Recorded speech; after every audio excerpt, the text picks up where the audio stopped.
জালেমদেরকে মাফ করে দেওয়া মানে মজলুমের উপরে অবিচার করা। এক কথা বলছেন এখানে। সারা বাংলাদেশের 18 কোটি মানুষকে যদি এই আয়না ঘরের সাথে যারা জড়িত ছিল, সে যেই কয়জনই হোক, যারাই জড়িত এর সাথে, এদেশের 18 কোটি মানুষ যদি মাফ করে দেয়, ব্যারিস্টার আরমানের বউ মাফ করবে না? আপনি ওই জায়গায় থাকলে আপনারও মনে হতো না আমি মাফ করবো না। আপনি যদি প্রথমেই বলে দিতেন যে তাকে আমরা মেরে ফেলেছি, মেয়েটা অন্য জায়গায় বিয়ে করতে পারতো। এক কথা বলছেন এখন। এমন অবস্থায় রাখলেন তার বউটা বিয়েও করতে পারে না 1টা বছর। যুবতী মেয়ে এভাবে জীবন্ত, যৌবন কঠিন বিষয়, আপনি টের পাচ্ছেন না। তাই এটা ঠিক রাখা কত কঠিন বিষয় উনি পার করেছেন। আপনি বলছেন মাফ করে দিন, মাফ করে দিন। মানে আপনার মেয়ে যদি হয়তো, এ কথা তো দুনিয়ার বিষয় না। জালেম যারা জুলুম করছেন আজ এবং নব্য জুলুম করার জন্য যারা প্রস্তুতি নিচ্ছেন, আপনি কিন্তু নিজের কপালে আগুন লাগাচ্ছেন। এজন্য আল্লাহর ঘরের ভেতরে যদি আল্লাহর নাম, আল্লাহর কোরআনের কথা কেউ বলতে নিষেধ করে, এটা দুনিয়ায় সব চাইতে বড় জালেম।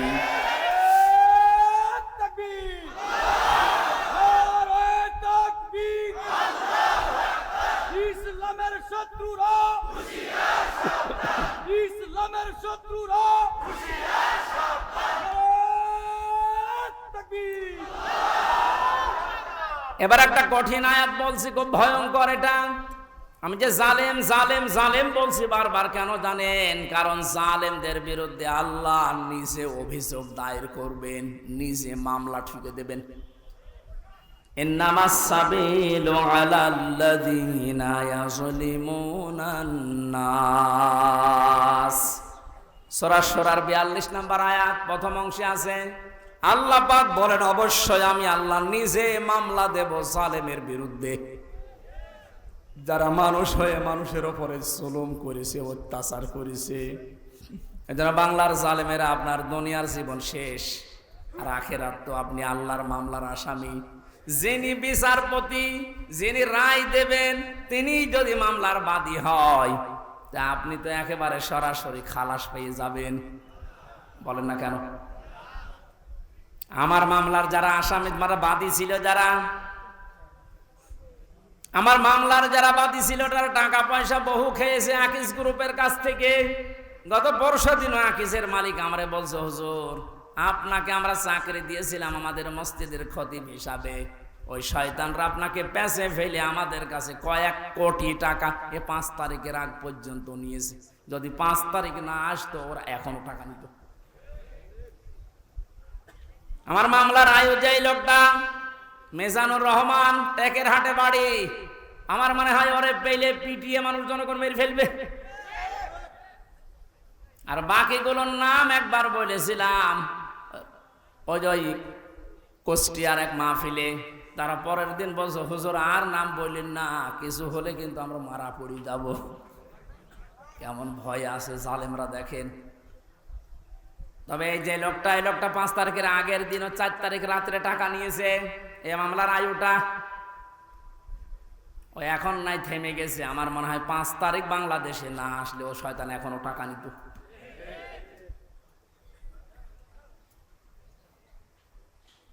আপনারা তো আল্লাহর মামলার আসামি। আমার মামলা গত বৃহস্পতিবারে সব ঢিসমিস হয়ে গেছে, খারিজ করে দিয়েছে।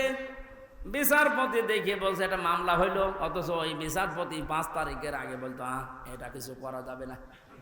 5 তারিখের পরে এখন এই বৃহস্পতিবারে ও নিজে দেখে বলছে কি বিচার করব, কোনো মাল নেই।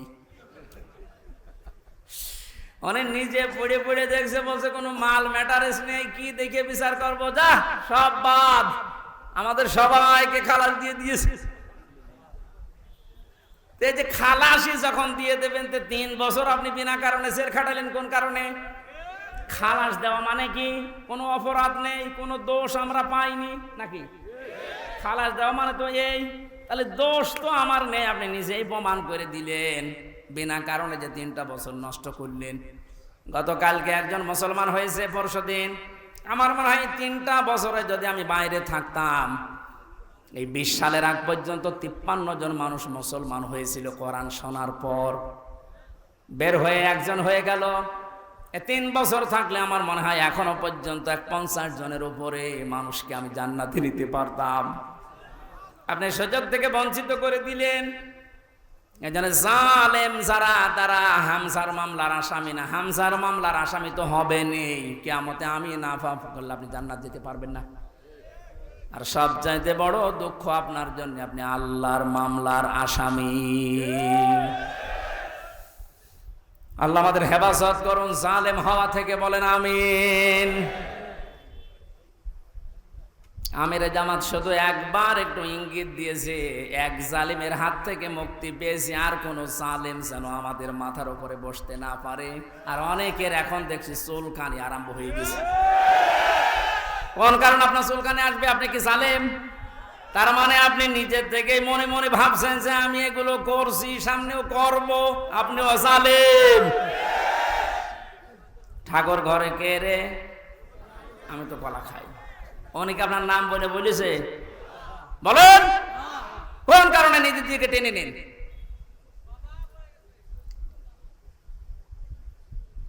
পাপ যদি পূর্ণ হয়ে যায় তখন কিন্তু আল্লাহ আর ছাড় দেয় না। ওয়ালা ইয়াহসাবান্নাল্লাযীনা কাফারু আন্নামা নুমলি লাহুম খায়রুল লিআনফুসিহিম ইন্নামা নুমলি লাহুম লিয়াজদাদু ইসমা ওয়া লাহুম আযাবুম মুহিন। কাফেররা ধারণা করে আমাদের চেয়ার যে বসে আছি, ক্ষমতার চেয়ার, এর নড়ন চড়ন নেই, এটা মনে হয় আল্লাহ ভালোবেসে আমাদেরকে দিয়েছে। আল্লাহ বলেন না, ওরা মনে করে আমাদের কল্যাণের জন্য চেয়ার, আমরা যা করছি সবই তো বৈধ। আল্লাহ বলেন তোদেরকে তোদের পাপের বোঝাটা পরিপূর্ণ করার জন্য আমি আল্লাহ চেয়ারে বসিয়ে রেখেছি। ওরা সর্বশেষ পাপের বোঝা পরিপূর্ণ করেছে ইসলামী আন্দোলন, একামতে দিন, জামাত ইসলামকে নিষিদ্ধ করার মাধ্যমে। এটা না করলে পাপের বোঝা পরিপূর্ণ হচ্ছিল না। যেই শয়তানগুলোর পরামর্শ এটা করেছিল, শয়তান এখন সব ডিম খাচ্ছে, সবগুলো ডিম খাচ্ছে, পচা ডিম। এই কথা বলে না কেউ? লিয়াজদাদু ইসমা, ওদের পাপের বোঝা 5 তারিখের আগ পর্যন্ত পূরণ হয়নি। যেই করেছে 1 তারিখে, 4 তারিখের ভেতরে আল্লাহ সব কমপ্লিট করে দিয়েছে। আল্লাহুম আযাবুম মুহিন, ওদের জন্য অপমানজনক শাস্তি। এর চাইতে আর কত অপমান হবে বলেন? বলছিলেন না জালামের যে কেক মারছে, আমার মনে হয় আমরাও সুযোগ পাচ্ছি না। সুযোগ পেলে আমরাও 2-1টা দিতাম। কারণ আপনারা যা করেছেন আমার সাথে, কম বেশি এই দেশে যদি 10 জন আলেমকে পরিস্থিতির দিক থেকে, এলেম আমল না, শুধু পরিস্থিতির দিক থেকে 10 জন মানুষকে সারা বাংলাদেশে চেনে, তার ভেতর আমি একজন। পেটের ভেতর থেকে শুনতে শুনতে আসে যে হামজা বলে একজন আছে। গাড়িতে আসার সময় মায়ের কোলে বসে বসে কি খাচ্ছে, চিপস খাচ্ছে, আর বলছে ওই যে হামজা দাস। তার মানে ও পেটের ভেতরে শুনে এসেছে যে হামজা নামে একজন আছে। এইরকম একটা পরিচিত মানুষের সাথে আপনি আমার মাজায় দড়ি দিয়ে, মায়ের ভেতরে বেড়ি দিয়ে, তাও ডান্ডা বেড়ি, হাতের ভেতরে আপনি হ্যান্ডকাপ দিয়ে, কালো কাপড় দিয়ে চোখ বেঁধে আপনি 11 ঘন্টা টাঙিয়ে রাখলেন, আপনি মানুষ। আবার যখন দড়ি দিয়ে টেনে নিয়ে যেত আদালত প্রাঙ্গণে, মনে হতো যে ছাগল টেনে নিয়ে যাচ্ছে। আর